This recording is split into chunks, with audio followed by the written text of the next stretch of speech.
Well, hello everybody, and welcome to Happy Times and Places, a positively inclined Doctor Who episode commentary podcast in which I, Toby Hadoke, watch a story nominated by a friend. They've also chosen their favourite things about each episode, and I have to guess what those might be.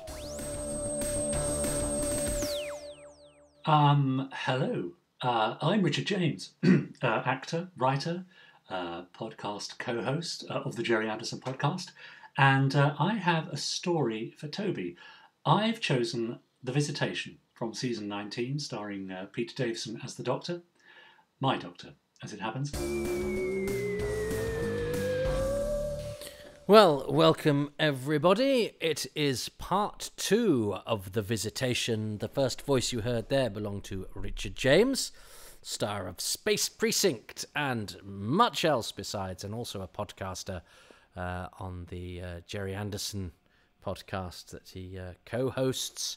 He knows his Gerry Anderson, and he knew Gerry Anderson, and he's been in a Gerry Anderson series, and he wrote an excellent book on Space Precinct that I can thoroughly recommend if you get the chance.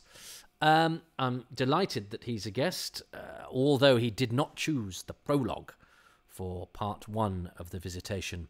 So am I going to get anywhere close to the things he guesses as we go through this, what we would term back in the day as a pseudo-historical story set in the past, but with alien content, which is to differentiate from the historicals, which of course had been phased out with the Highlanders, so had gone before I was born, but were just about to reappear very shortly in the shape of Black Orchid, which comes imminently. However, this visit to the past has a pleasing amount of, well, we've seen laser beams and an android, and now we're about to see the Teileptils, who are, well, will they prove to be the highlight, or he prove to be the highlight of episode 2? Well, let's find out. I'm watching on BritBox, and I'm going to watch from the beginning.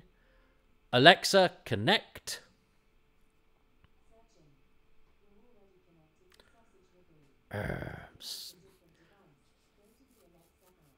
Modern technology is proving slightly tedious tonight as I watch this, so I might just drop the sonic device and kick it to death myself.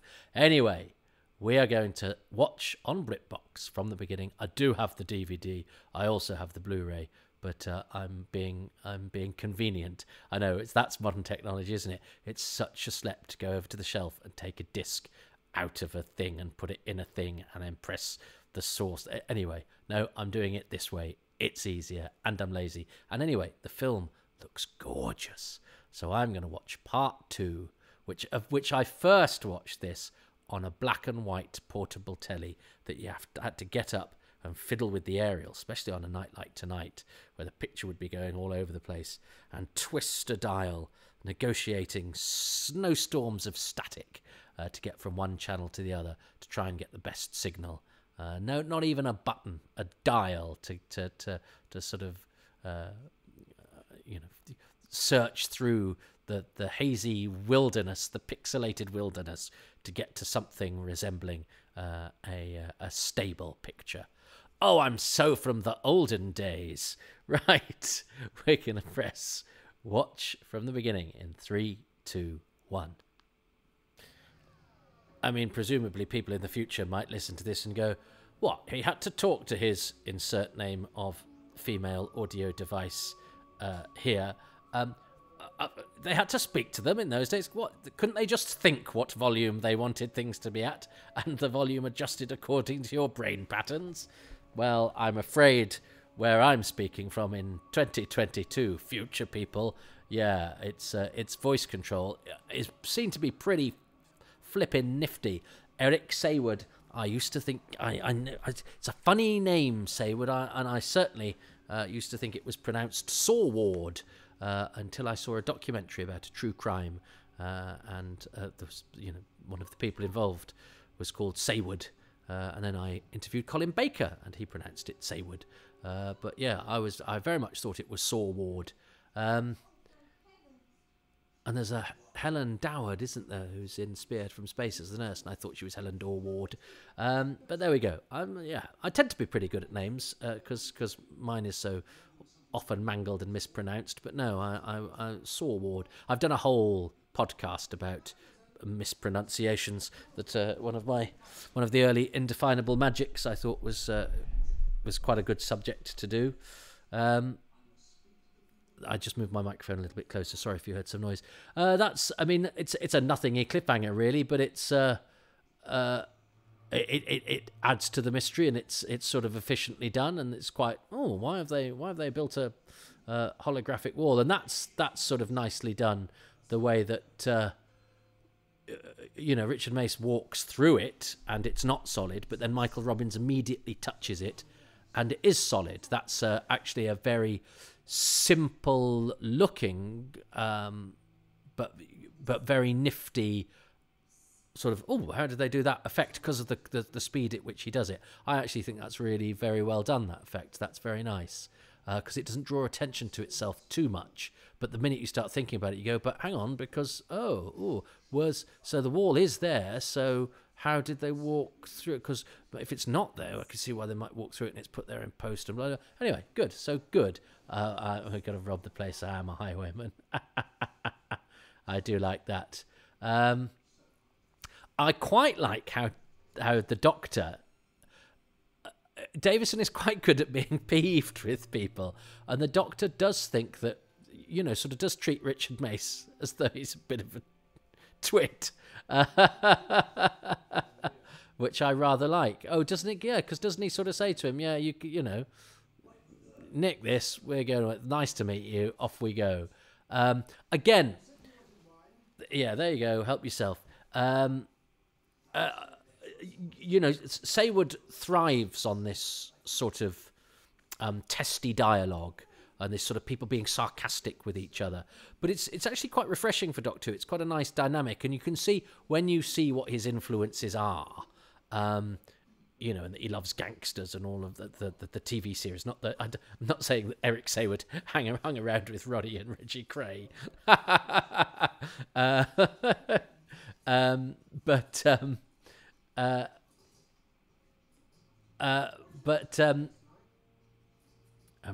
nectar. Oh, what does that taste like? That's quite fun. Adric actually reminds me of one of my kids when he was younger. That sort of bad jokes done with an air of smugness about them. Love that. I love this sequence, actually. Again, musket firing. The thing's being a bit slow here, but I think it's maybe suggesting that it's charging up again because it has that sort of zoom. I can rationalise that it's not that the alien's just waiting. It's the android. Sorry, it's that it zapped Tegan. So then it's charging up again before it can zap again. The sound effect sells that to me, even if that is me being quite generous, because it is quite sort of statically shot. But I actually really like that sequence. The spectre of death, the top of the stairs, the laser gun from its finger, its imperviousness to a musket being fired at it, zapping Tegan, and then people having to make their escape, and I actually like that sequence. I think that's quite an exciting sequence for me, especially with the Doctor. He refuses to run and tries to rouse his friends, and the frustration with which he whacks the floor, and even as he's leaving, sort of tells one of them to look after the other one. Is all, yeah. I actually rather like that sequence, even though it is quite sort of stagey. Certainly today, I think a modern audience would go, I expect a few more camera angles. I expect to not see people hanging around or the alien sort of pointing and waiting and all of that. Yeah, I kind of get that maybe time hasn't been kind. But actually, I remember watching this when I was first collecting the videos and actually thinking, that's for this period of the show that I consider quite a lot of sort of walking around and talking. That's quite a sort of actiony bit that I rather like. I think this design of this android is very, very beautiful. He almost whacked Tegan's head on the door then, didn't he? And I seem to recall that Peter Van Dissel, who plays the android, that's reminded me, somebody... I have a coterie of chums who follow what actors are up to. I'm sure somebody said, oh, I might have read that Peter Van Distel had died, but I've not featured him in my in memoriam, so he's somebody I might have to chase. Because he's not been announced. But he was, I'm sure Peter Moffat said, he was quite a very respected actor in his native Holland, but to come over here and struggle to work, and of course, it's always going to be very difficult if you're a non-native actor, but, especially if you're from somewhere which gives you a different accent, it's immediately going to restrict the number of parts you can play. It's easier now in these days, and you get a lot of sort of Eastern European actors because there are a lot of those sort of parts cropping up now. I'm sure they feel the frustration because they often get cast as ne'er-do-wells and that sort of thing, and there's their own the stereotypes of our time now that we'll look back on in 20 years ago. Why did all the Polish and Ukrainian actors have to play gangsters? Because I bet we will look back on that and go, God, really? That was a bit, But it's not the same with actors from places like Holland and France. Western Europe, I suppose you call it. But they just have fewer parts to play full stop. So playing a non-speaking android is probably a decent, it's a decent stint. It's a nice, decent job. But if you're used to playing in your native land, if you're used to playing, I don't know, Cymbeline and Coriolanus and all of those, then what do you do? What are you playing in England? Android in Doctor Who. You sure this move's going well for you? Michael Melia is excellent as the Teileptil leader. And it's a shame he doesn't get a name, really. I don't think he's even Teileptil leader in the credits, is he? He's just Teileptil. But I remember being quite surprised again when I revisited this, when I started collecting the videos, at actually how much dialogue he gets and how much sort of character that he has. And he's an actor that is very recognisable, actually, but often playing sort of soldiers or thuggish types, and he was later Eddie Royal, landlord of the Queen Vic in EastEnders. I actually met him at an audition once for an advert where we'd have ended up being with Peter Crouch, the footballer, and we were all up. I was there. James Quinn, who's an actor I know very well. He's the voice of the BBC and must have my Doctor Who scarf, but he's also in Flatline, the Doctor Who story later. But we were all there, so I was on the younger edge of people playing up for this part of a football manager. None of us got it. But it was when I was doing Who's Round, and I'd had a message via, I think, a friend of Michael Melia's son, who said he's just done a Doctor Who thing, so so he wasn't particularly bothered about being contacted. And I think the special edition of the Visitation had just come out where they'd got the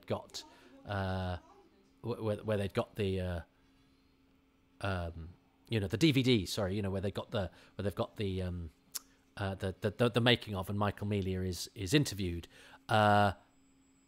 And so I was like, well, I don't, I probably won't get him for Who's Round. And then I walk into this audition, and he's there, and I thought, well, I better not say anything. But it was all at around that sort of same time.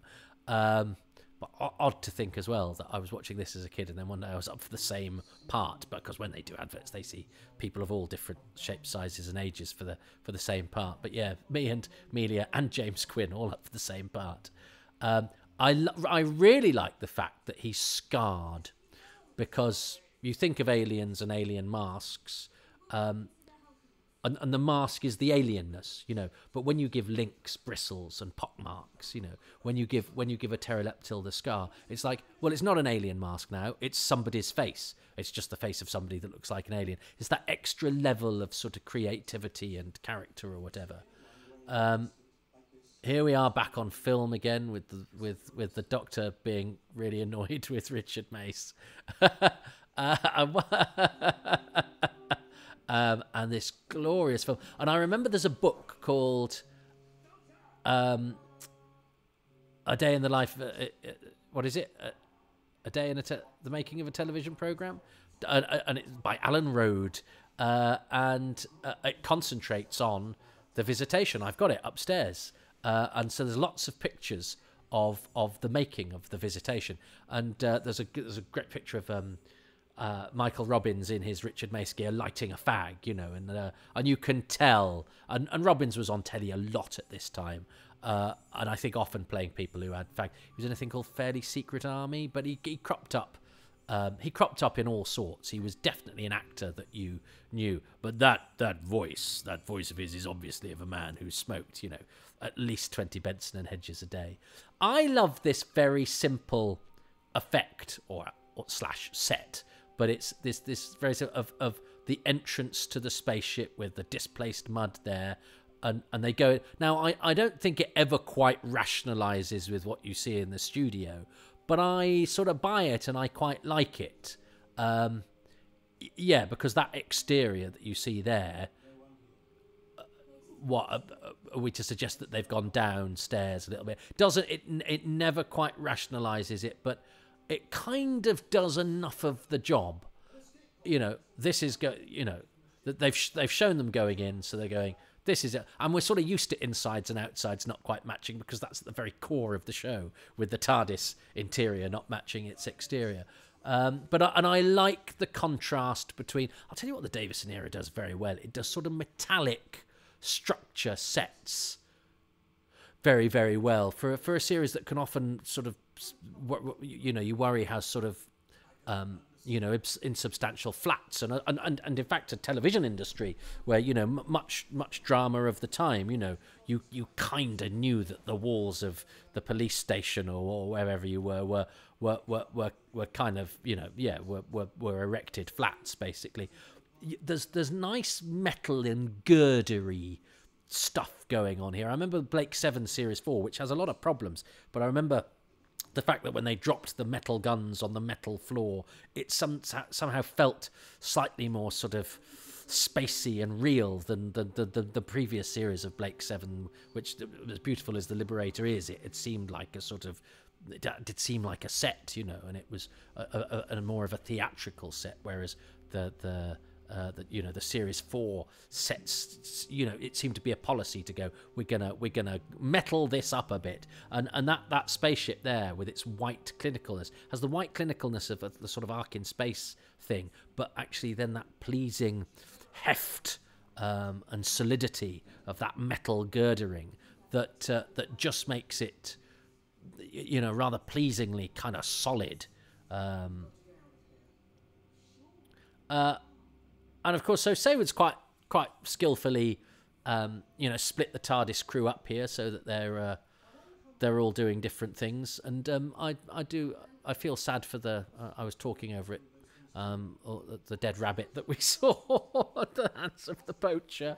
Sort of think, he's that rabbit's dead. Oh, bless him.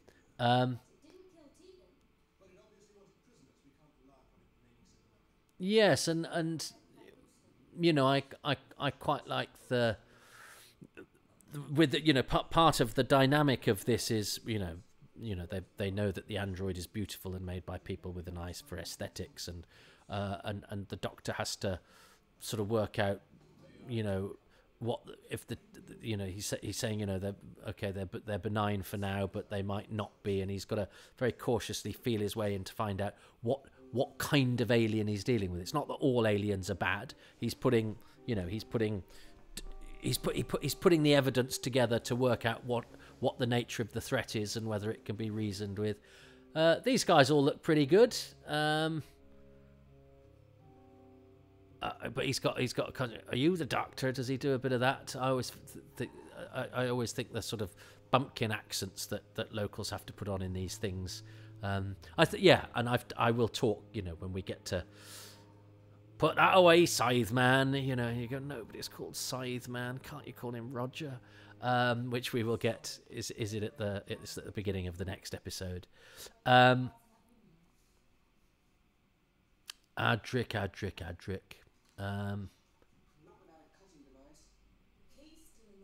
And we've just, as I record this, Tegan has just returned to Doctor Who after 4 decades. But nice to see about Janet Fielding is good fun.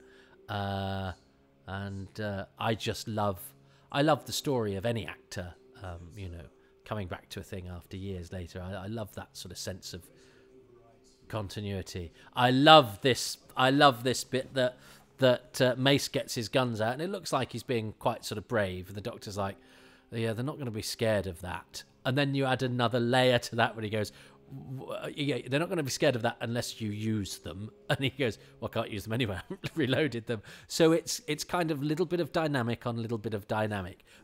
I love the drawing of the guns because he's like, you know, don't mess with me.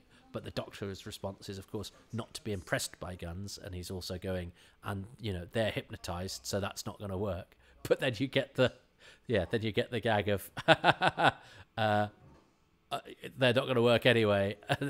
Yeah, so that's a sort of painted flat with some trees on it outside. So no, that really doesn't match with what's outside. I think you needed to maybe have some steps and give the suggestion that when they go into that thing outside, they're then descending. Even if people just sort of, you know, stooped, then got down on their knees or something, because that painted curtain with what looked like a tree on it there really ain't doing the job. But I like this, that the arrow that has been shot at them proves to be the thing that opens the thing. I like all of that, and I like it in this era where every time you sort of pull a switch, you've got a little bit of Dick Mills button pushing noise that goes with it, that just gives it that just helps to sell the illusion, because it's only when you watch these things without the, you know, before the and I like the musical score of this, before the score has been added, but also before the special sounds and that, you know, everything from that vroom of the scanner to the bonk, bonk, bonk of the TARDIS buttons really just help to lift the thing from being what it actually is, which is, you know, multi-camera soap opera shooting, you know, on largely, you know, wooden cardboard, wooden plywood, canvas, you know, artificial set stuff, you know, that is not as substantial as the real thing, and you need to augment it, the senses, with everything you can. And the special sounds, I think, particularly in the 80s, the special sounds really do add. Well, no, in all eras, but I think of particularly the button pushing in the 80s works very nicely. Now I like this, that you know, he's not reporting to camera, he's sort of reporting in via his thoughts, and because he has a sort of primitive brain and he's a bit in awe of the monster and he's a bit scared, so it's a slightly unclear and garbled message. That's just a little bit of thought there from the writer about the practicality of what he's doing, and a way of making it slightly less efficient than, you know, just going, I'm reporting, and it just gives it a little edge of believability. It shows he's thought about the science and the science fiction for no other reason than it just makes it a bit more interesting and makes you sort of think about how these things are done, and that they don't always work smoothly, because nothing works smoothly. Even sci-fi things don't work smoothly. And of course, it shows us the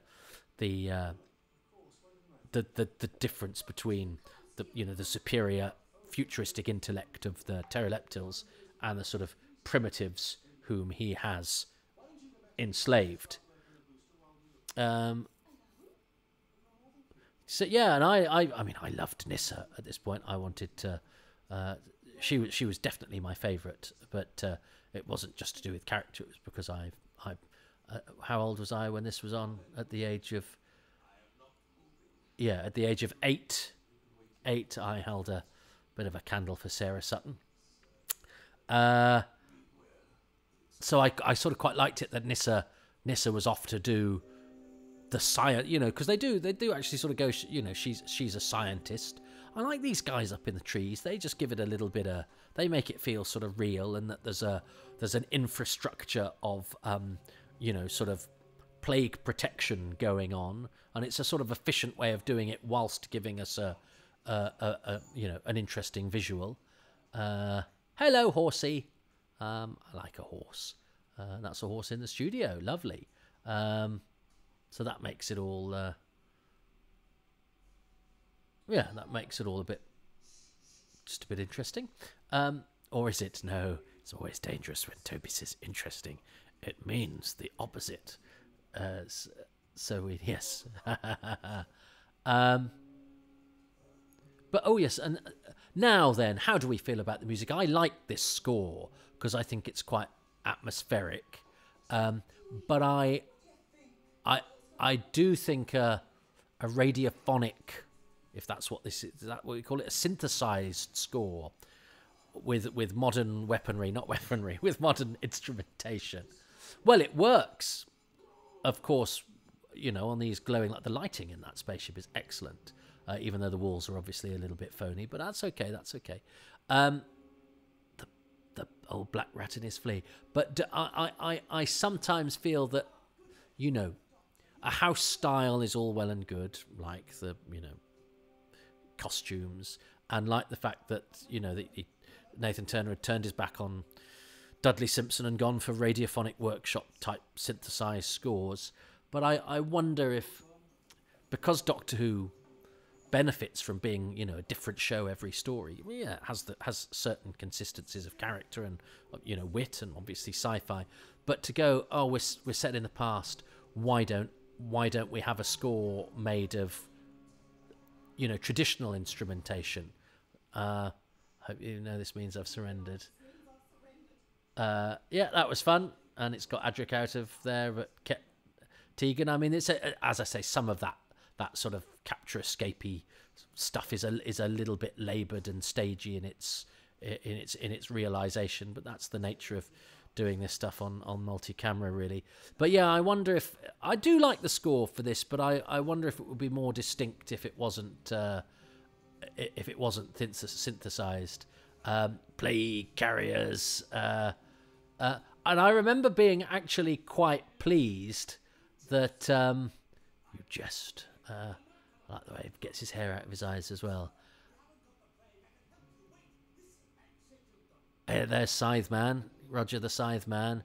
And I remember being quite pleased at the time that the Doctor said, "Not again," because we had previously had threatened decapitation at cliffhanger time in 4 to Doomsday. And I was like, oh, I quite like that, because as a regular viewer, you're referencing the story, what I have just watched. Now I sort of think you have to know you're in a cliffhanger, and also you have to know that the most important thing about your imminent demise isn't that you're about to have your head chopped off. It's that it's the way you nearly died last time. I think the meta-ness that was slightly pleasing to me as a kid is fatally bonkers now.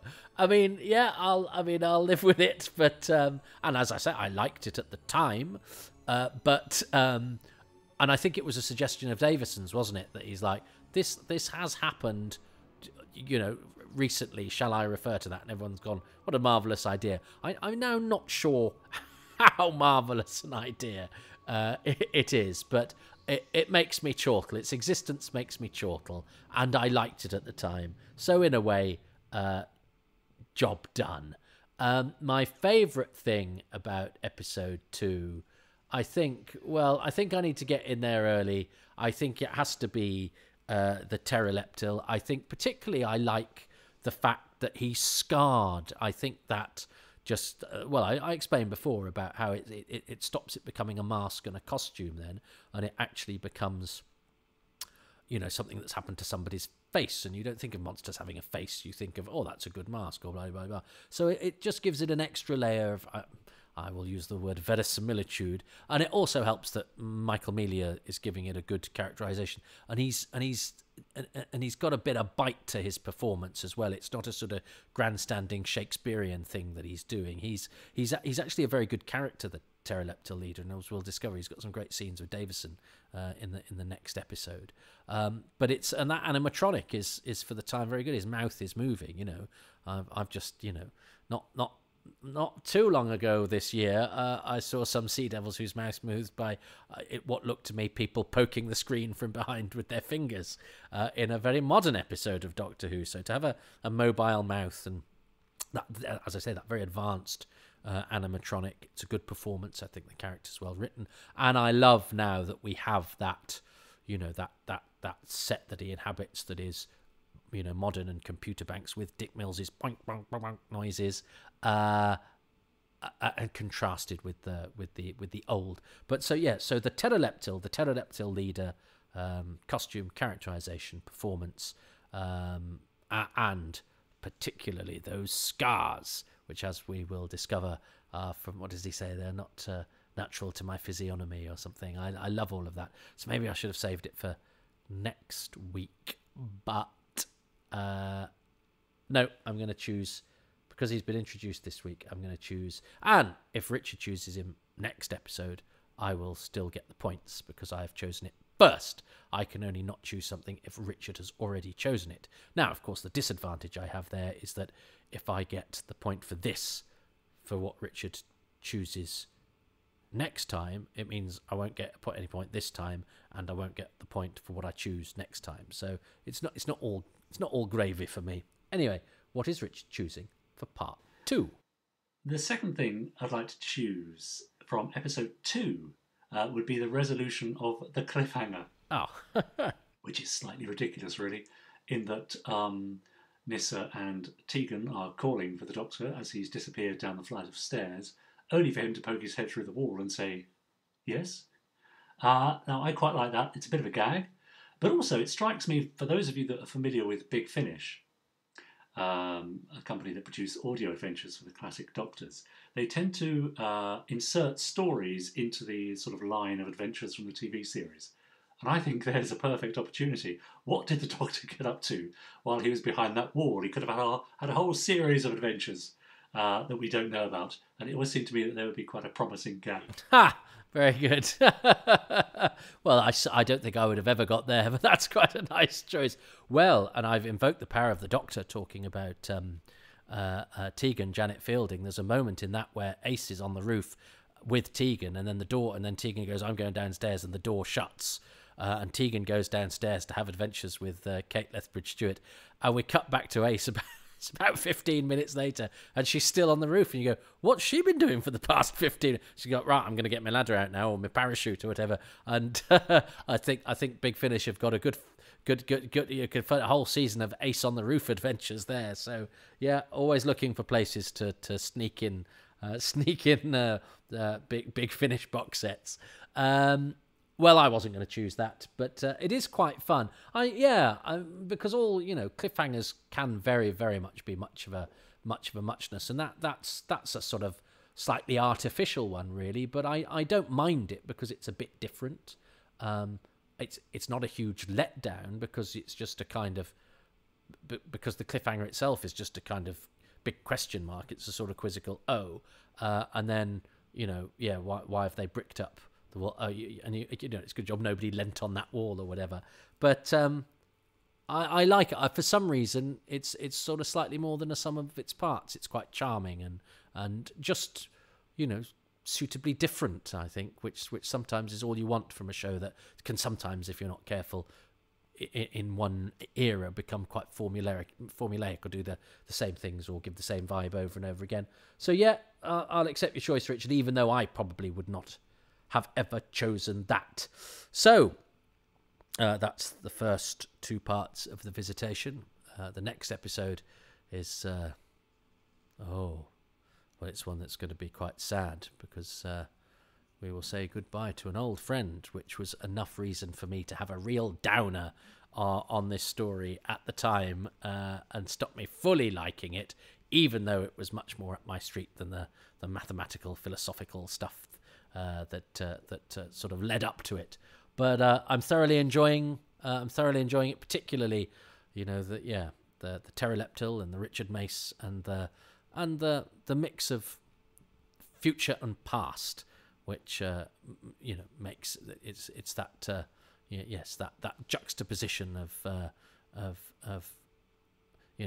spaceships and breaches, laser guns and muskets, the old and the new, Michael Robbins from On the Buses, and space travel. Ah, yes. It's a very nice place to be. So do join me next time that we have more old versus new and a little bit of out with the old because of the new in next week's happy, but for a moment very sad times and places. Ta-ta.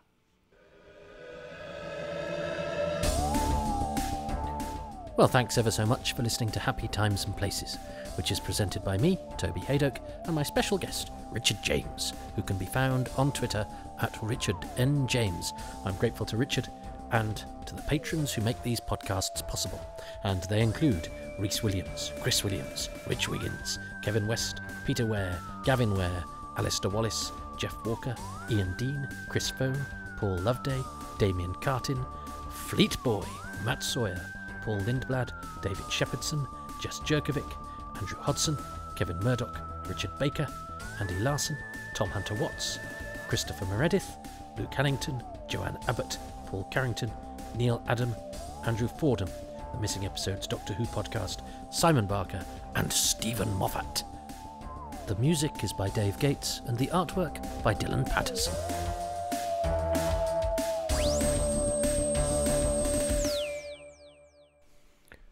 Did you like hearing those names read out? Would you like yours to be one of those names being read out in a way that you liked? That's if you liked the way those names were read out. If you didn't, well, you could have your name read out in a way that you don't like, or you could campaign for the reading of the names to be better. All if you were a patron at Nobody says that anymore. I just have twice. Patreon.com/Toby Hadoke, where for as little as £3 a month you can be a patron of these podcasts, and what that gives you is your name read out on the credits in a way you might like or not, as well as bonus releases, advance material. Everything reaches patrons before it reaches anybody else, in the case of Happy Times and Places, by 6 months. In the case of Too Much Information and Indefinable Magic, by about 6 weeks to a couple of months. And there's also bonus material as I'm recording this. One of the bonus materials was a Radio 4 tribute to Patrick Troughton that we then discovered didn't exist in the BBC archive. One of my patrons pointed that out, and so something was returned that was hitherto missing. So it's all go there at patreon.com/Toby Hadoke, and you get a 10% discount whatever tier you're at if you sign up for a year in one go. But look, a monthly commitment, even of £3 a month, is very difficult for many, I'm sure. And also, it's not necessarily the way of doing things. We consume, there's so much free entertainment out there, and it's, what we're expected to do, and I accept that. That is the landscape in which one plies one's trade these days. But occasionally it might be that you're feeling a bit flush, or there's a podcast you particularly like, and without any monthly commitment, but therefore without any of the bonuses, I'm afraid, you can go to ko-fi.com/Toby Hadoke, and it's like buying me a virtual coffee, but I'm not obliged to spend what you give. It's usually in £3 denominations, but you can give whatever you like.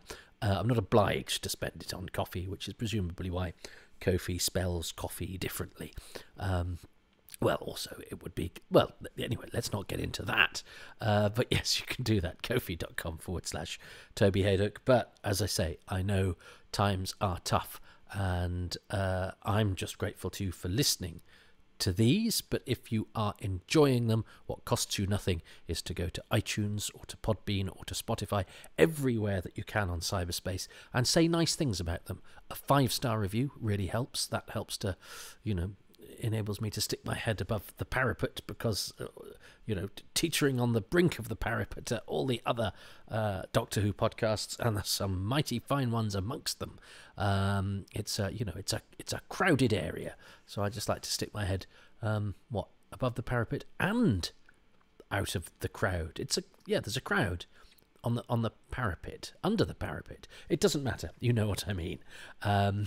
Please don't give me any stars for brevity. Fortunately, it's not. There's not a scale of that. Delivery, brevity, facts. But yeah, please score these 5 stars.